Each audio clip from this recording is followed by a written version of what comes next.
Бүгін Жокускайдағы үс нөмірді Хоғыз спортивна сколатығара жарықтанар әдір тұстуқтар оскола выпускниктерін андойды Европа кайылақтарын призиоддарын күтті көрістілер.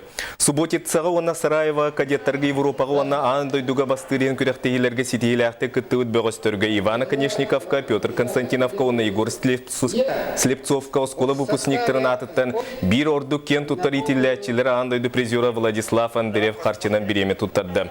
Оскола директоры Федот Соловьев бұз алтын үгіз кыра сааттан утумнақтық жарықтанан манны күрдік улахан түйілгелерге сетейі күй өрігін білден әтті. Бөғістіргі коллектив оны үгіз сылларға біргіл әліген кәлбет педагогический колледж атыттан мақтал сұруқтары сәмей бәліқтері тұттардылар.